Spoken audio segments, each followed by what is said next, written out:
हर व्यक्ति की अपनी पहचान होती है। बिल्कुल। और यही बात हमारे भारत देश की कलाओं में भी तो है।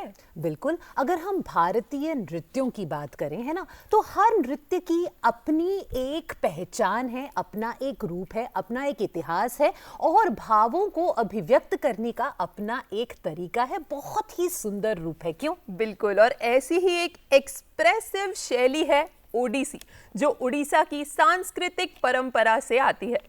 बिल्कुल। अगर हम ओडिसी की बात करें तो भाव भंगिमाएं और जो लिरिकल मूवमेंट्स हैं वो इस तरह से एक कहानी को कहती हैं कि सच में देखने वाला जो है वो मंत्रमुग्ध हो ही जाता है। और अगर हम अपने शास्त्रीय नृत्यों की बात करें तो हर रूप में वो एक साधना है, क्यों? बिल्कुल। इसी के साथ स्वागत करते हैं हमारी आज की पहली मेहमान ओडिसी नृत्यांगना मधुलिता मोहापात्रा जी का।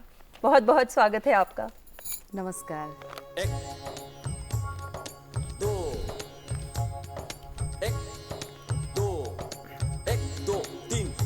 एक तक तक तक तक तक तक तक तक तक तक धा तक तक तक तक तक तक तक तक तक तक धा कृतक तक धा कृतक तक धा कृतक तक धा ति धा धा छ धा धा छ धा धा धा धा धा धा धा धा। बहुत बहुत स्वागत है मधुलिता जी आपका डीडी मॉर्निंग शो में। नमस्कार, आप लोगों का भी बहुत बहुत धन्यवाद। मधुलिता जी, आपकी जो कहानी है ना, ओडिसी नृत्य को सीखने की भी जी। और अब जब आप राष्ट्रीय अंतर्राष्ट्रीय सभी प्रतिष्ठित मंचों पर अपनी प्रस्तुतियां दे रही हैं, बहुत ही मुझे लगता है कि लोगों को प्रेरित करने वाली कहानी है। तो क्यों ना इसी से शुरुआत करें और थोड़ा सा दर्शकों के साथ शेयर करें कि किस तरह से आपका जो एक इंट्रोडक्शन था ओडिसी नृत्य के साथ वो हुआ और भवानीपटना में आपका जन्म हुआ, जो उड़ीसा का एक छोटा सा शहर है, वहां से बैंगलोर तक और बैंगलोर से आज अंतर्राष्ट्रीय मंचों तक। कैसा ये सफर रहा और कैसी इसकी शुरुआत हुई? तो मैं आप जैसे बोला कि मैं भवानीपटना से हूँ, तो भवानीपटना जो हमारे पश्चिम उड़ीसा में है और बहुत छोटा सा शहर है। और मैं बचपन से पता नहीं क्यों मैं नृत्य की तरफ बहुत ज़्यादा आक्रोश थी। मुझे बहुत सीखने का दिल था। तो मैं संबलपुरी नृत्य से मैंने शुरू करी, क्योंकि वहाँ पे कोई ओडिसी डांस स्कूल था ही नहीं। अच्छा। तो इसीलिए मेरी जर्नी, जो डांस की जर्नी हो, संबलपुरी डांस से ही स्टार्ट हुई। गुरु भीमसेन साहू जी हैं जो मेरे पहले गुरु हैं संबलपुरी में। तो फिर उसके बाद मेरी पढ़ाई लिखाई सब चलता रहा। बट आज मैं ये दूरदर्शन की मंच पे बैठी हूँ, स्टूडियो में बैठी हूँ, तो मैं बोलूँगी कि यही दूरदर्शन में हमारे घर में एक टीवी होता था, कोणार्क टीवी उस टाइम में। तो DD6 एक चैनल आता था, ओडिया चैनल, दूरदर्शन की ओडिया। तो उसमें मैंने गुरु केलुचरण महापात्र जी को देखती थी और संजुक्ता पाणिग्राही जी को देखती थी। तो उनसे मुझे काफ़ी प्रेरणा मिली है। तो मुझे उनको देख के हमेशा लगता है कि मैं कब सीखूँगी ये ओडिसी में, कब सीखूंगी। तो जैसे कि मैंने बोला, वो बहुत छोटा सा शहर था और उसमें कोई मौका नहीं मिला। और फिर जब मैं ग्रेजुएशन में आई, एक पहला ओडिसी डांस स्कूल खुला। और मेरे गुरु थे गुरु कृष्णचंद्र साहू, जिनसे मैं पहले अपनी ओडिसी नृत्य शुरू किया। तो बट मेरा जो जर्नी था, मैंने मैं जब बचपन में सीखती थी तो पेरेंट्स, मम्मी पापा, भैया सब बोलते थे ठीक है अपनी हॉबी के लिए कर रही है। लेकिन धीरे धीरे मेरा एकेडमिक्स आ गए, तो उनको लगा कि नहीं ये मेरे एकेडमिक्स में हार्म करेगा। तो उन्होंने मना किया कि नहीं नहीं ये सब अभी बंद करो, अभी आप पढ़ाई लिखाई में ध्यान दो। तो मैंने किया, फिर मैंने चुप चुप के सीखना स्टार्ट किया। क्या बात है। तो हमेशा कुछ ना कुछ मैं क्लास बंक कर देती थी, इवनिंग क्लासेस, और क्लास में चली जाती थी। अच्छा। ऐसे करके मैंने अपना पूरा जर्नी कंप्लीट करी। और जब मैं उसके बाद में भुवनेश्वर आई, वहाँ पे मैं अपनी गुरुजी से मिली, गुरु पद्मश्री गुरु गंगाधर प्रधान, उड़ीसा डांस एकेडमी, मैंने वहाँ पे ज्वाइन किया। तो क्योंकि वो मेरे गुरु के गुरु थे, इसीलिए मेरे लिए बहुत ही इम्पोर्टेंट भी था और बहुत ज़्यादा रिस्पेक्ट था, अलग तरीके से रिस्पेक्ट भी था उनके लिए। वहाँ पे आके मैंने ज्वाइन किया, फिर अपनी डांस वहाँ पे जारी रखी, कंटिन्यू किया। और मैं वहाँ पे पढ़ाई लिखाई के लिए आई थी। तो जैसे मैंने घर वालों को इतना बताती नहीं थी और मैं चुप चुप के सीख रही थी, अपनी कोशिश लेकिन कर ये तो रही थी। बड़ा मुश्किल रहा होगा क्योंकि आप एक कॉस्ट अकाउंटेंट भी हैं, है ना, जिसके लिए भी आपने बहुत पढ़ाई की, और उसके बाद आपने डांस पे, क्योंकि डांस अपने आप में कोई भी शास्त्रीय, अगर हम नृत्य संगीत की बात करें, नृत्य की बात करें, अपने आप में एक साधना है, एक जी, तपस्या है। जी, जी। तो एक तरह से 2 तपस्याएं साथ साथ कर रही थी, मुश्किल नहीं था? तो देखिए, ये जो पढ़ाई लिखाई एकेडमिक्स के अंदर आता है, हाँ। और जो डांस जो है मेरे पैशन में आता है, ठीक है, तो आप ये दोनों को बैलेंस कैसे करना है वो लाइफ में सीखना है। और मुझे पढ़ाई लिखाई भी मेरे लिए ज़रूरी था, नहीं तो मैं नहीं करती तो इसको भी मैं नहीं कर पाती, तो फिर उसमें रोक आ जाता। फिर हमेशा बोलते कि नहीं, इसके लिए तुम्हारा पढ़ाई लिखाई ख़राब हो रहा है। तो मैंने बहुत कोशिश करी अपने हिसाब से। मैंने अपना एमकॉम किया, एमबीए किया, और वहाँ पे भुवनेश्वर में मैं कॉस्ट अकाउंटेंसी भी पढ़ रही थी। तो उसी के साथ साथ मैंने, मुझे लगता है जगन्नाथ जी का आशीर्वाद रही होगी, बिल्कुल, बिल्कुल। तो इसीलिए मैं कंटिन्यू किया। हाँ। फिर कंप्लीट किया। और मैंने ये जो जर्नी, आर्ट की जर्नी होती है, कभी इस जन्म में तो कंप्लीट नहीं होता है। हाँ, ट्रेनिंग में कोशिश करी जितना तक मैं सीख पाऊँ अपनी गुरुजी के अंदर। मेरे 4 गुरु रहे हैं, गुरु कृष्णचंद्र साहू, गुरु पद्मश्री गुरु गंगाधर प्रधान, पद्मश्री गुरु अरुणा महांती, एंड पवित्र गुरु पवित्र कुमार प्रधान। अच्छा, यही अगर हम बात करें ट्रेनिंग की, तो आजकल तो आधुनिकता है, काफी सीखने के तरीके भी काफी बदल रहे हैं जी। तो आपके हिसाब से गुरु शिष्य परंपरा की क्या आपकी नज़र में इम्पोर्टेंस है? क्योंकि आपके तो इतने 4 गुरु रहे हैं और आपने अलग अलग फॉर्म सीखी हैं और अलग अलग वक्त दिया है आपने, और अपनी पढ़ाई के साथ साथ वक्त दिया है, वो भी छुप छुप कर। तो डांस के फील्ड में ये गुरु शिष्य परंपरा का क्या महत्व है? बहुत ज़्यादा महत्व है, स्पेशली हमारा क्लासिकल डांस में, क्योंकि हम लोग जो भी हम लोग सीखते हैं उसको हम लोग कोशिश करते हैं कि इसको प्रिजर्व किया जाए और उसको आगे बढ़ाया जाए। तो हम लोग कैसे आगे बढ़ाएंगे? वो गुरु शिष्य परंपरा से ही बढ़ाएं। तो गुरु जो सिखाएंगे शिष्य को, मैं अभी एक शिष्या हूँ तो मैं सीख रही हूँ अपनी गुरु से, बट अभी मैं कोशिश कर रही हूँ कि इसको मैं अगले जनरेशन तक कैसे पास ऑन करूँ। तो मैं अपने स्टूडेंट्स को ये शिक्षा दे रही हूँ, और ये बहुत ज़रूरी है, क्योंकि हम लोग we are always connected to our roots, जो हमारे कल्चर है, हमारे संस्कृति है, तो यही सब से तो ही जारी रहता है। जी। आपसे एक बात और समझना चाहूँगी, जैसा आपने कहा कि आपकी जो शुरुआती मतलब नृत्य की शिक्षा रही वो संबलपुरी डांस में रही, जो एक तरह से एक लोक नृत्य है और फोक आर्ट जिसे हम कहते हैं वो है। उसके बाद आपने शास्त्रीय नृत्य परंपरा उड़ीसी को अपनाया और अपना जीवन उसमें आपने समर्पित किया। दोनों ही बहुत अलग अलग विधाएं हैं, लेकिन आप इन दोनों को क्या अलग अलग विधाएं मानती हैं, या आपको ऐसा लगता है कि एक कॉमन कनेक्टिंग फैक्टर है क्योंकि वो एक ही धरती से आते हैं, दोनों उड़ीसा की धरती से? जी देखिए, अगर आप देखा जाए तो नृत्य, हर तरह की नृत्य एक कॉमन कनेक्टिंग फैक्टर होता है, क्योंकि दोनों ही हमारे संस्कृति से आया है, ठीक है। तो बट जैसे आपने बोला, संबलपुरी एक लोक कला नृत्य है, तो जो हमारी आम लोगों की जीवन पे और उनकी खुशियों पे और उनकी फेस्टिवल्स में सेलिब्रेशन के साथ हम लोग उसको करते हैं।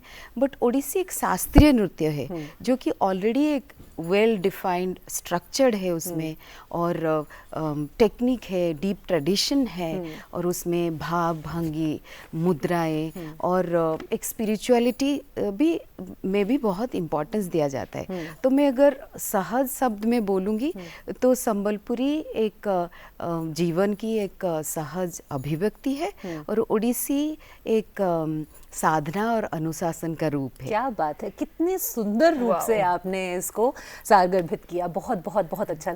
अच्छा, आपने अभी इंडिया हैबिटेट सेंटर में भी परफॉर्म किया। परसों की आपकी प्रस्तुति थी, सोमवार के दिन, मंगलवार के दिन। तो आइए थोड़ा सा, हमने उसको भी रिकॉर्ड किया है, तो हम सब मिलकर अपने दर्शकों के साथ उसका आनंद लेते हैं। जी, वो द्रौपदी महाभारत था। मेरा एक रीसेंट कोरियोग्राफी। चलिए देखते हैं।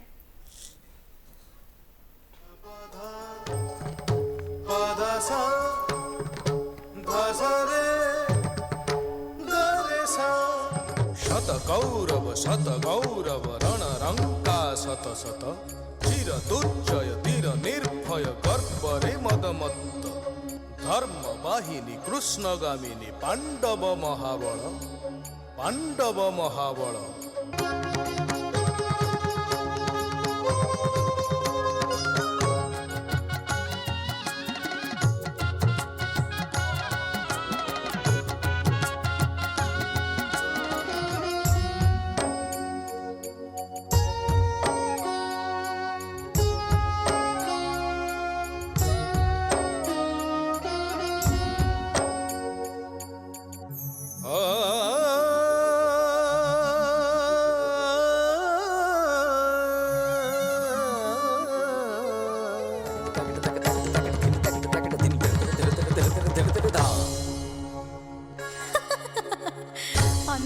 ମଣେ ସବୁ ଅନ୍ଧାର ଅନ୍ଧାର। एक दो एक दो एक दो तीन चार एक तक तक तक तक तक तक तक तक तक तक धा तक तक तक तक तक तक तक तक तक तक धा कृतक तक धा कृतक तक धा कृतक तक धा ति धा धा छ धा धा छ धा धा धा धा धा धा धा धा धा Dhek dhinak dhinita, tak dhinak dhinita, dhek dhinak dhinita, dhinak dhin dhek dhinak dhinita, tak tak tak tak dhinita.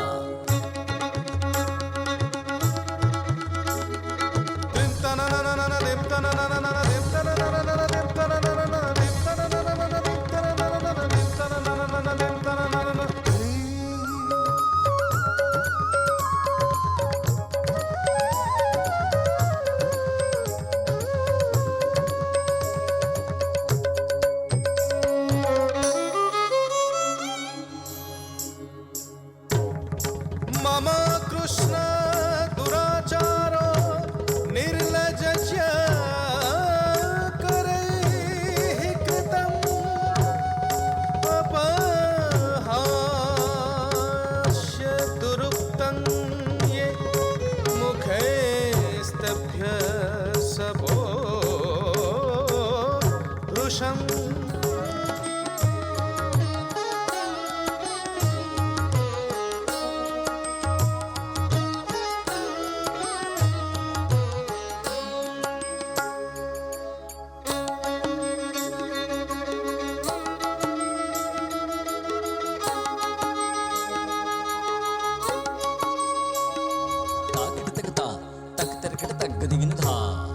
सा प ध म ग म ध प म ग स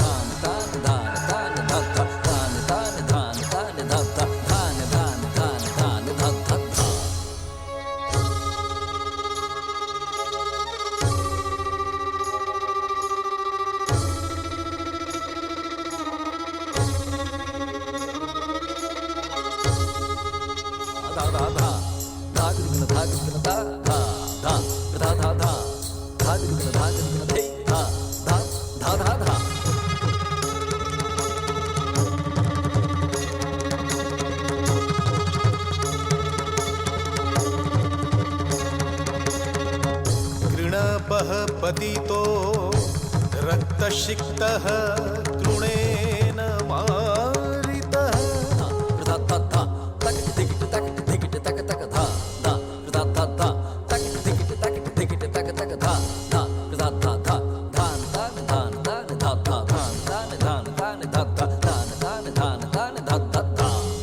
तिरोरेख सुख सुख हे सुख हे सुख दिया मोते उतर दिया मोते उतर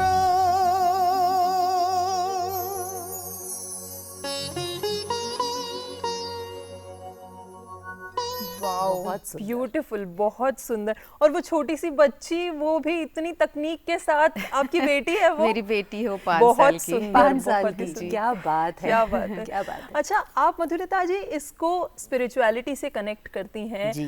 आप ये द्रौपदी की नज़र से महाभारत थी और आपने गीत गोविंद भी परफॉर्मेंस रेडी किया है, तो गीत गोविंद परफॉर्म करते वक्त आप कैसे अपने भाव और तकनीक मेंटेन करती है? मतलब क्योंकि वो तो बहुत ही कनेक्शन है। जी जी, तो गीत गोविंद जो हमारी ओडिसी के रिपोर्टर में जो अभिनय सेगमेंट है उसमें बहुत इम्पोर्टेंस रही है, क्योंकि जब जगन्नाथ टेम्पल में हमारी महारीज थे, जो डांसर्स थे, जो जगन्नाथ की सेवा के लिए जो डांस करते थे, वो गीत गोविंद के ऊपर करते थे। इसलिए ओडिसी रिपोर्टर में हमारे अभिनय सेगमेंट में गीत गोविंद की ज़्यादा इम्पोर्टेंस रही है। और मैं आपको एक अष्टपदी में आपको दिखाना चाहूँगी, आप लोग अगर चाहें तो। हाँ, बिल्कुल, ज़रूर। हाँ, तो मैं उसके बारे में बोलना चाहती हूँ। ये जो अष्टपदी है 18th अष्टपदी है, माधवे माकुरु, जिसमें हरि रवि सरती, जिसमें सखी राधा को बोलती हैं कि चलो अभी अपना गुस्सा छोड़ो। राधा गुस्सा है कृष्ण के साथ और वो कृष्ण भगवान से, और वो मिलना नहीं चाहती है। तो सखी जो है यहाँ पे वो सूत्रधार है, वो बोलती है राधा को कि अभी अपना गुस्सा छोड़ो और चलो कृष्णा जी के मिलने के लिए। वो भगवान कृष्णा जो लोटस पेटल में जो लेटे हुए हैं, उनको देख के मेरे आँखें बहुत सफल हो गई है। तो उसमें उस सखी के आँखों से सखी यहाँ पे एक भक्त बन जाती है और कृष्णा जी का वो दशावतार वो देखने लगती है। ठीक है, सो ये बहुत भाव एक्सप्रेशंस वाली परफॉर्मेंस है। मैं आप लोगों को दिखाना चाहूँगी। बिल्कुल। जी।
Beautiful, it's pure theatre. बहुत सुंदर, बहुत सुंदर।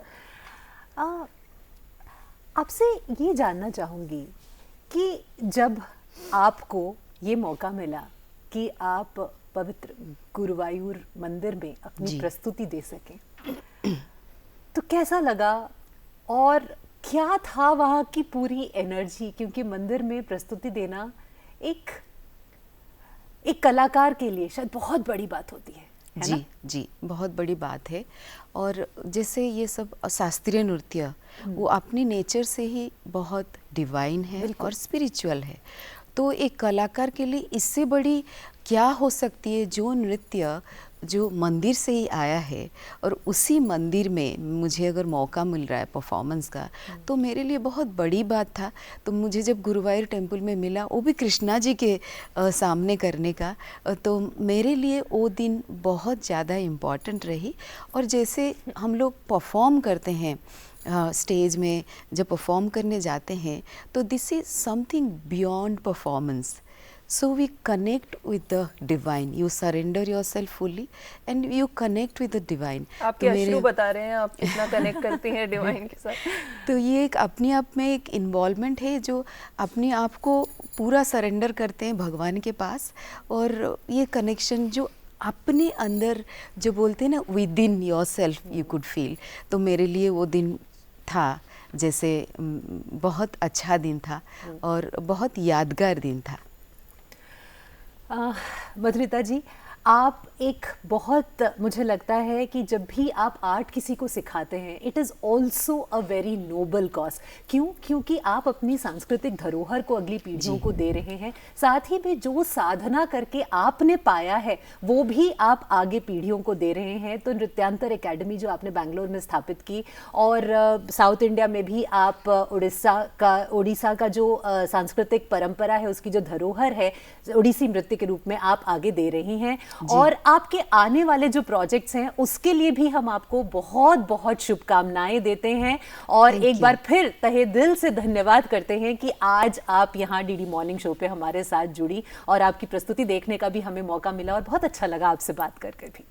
आपको भी बहुत बहुत धन्यवाद मुझे यहाँ पे इनवाइट करने के लिए। Thank you so much. Thank you. नमस्कार।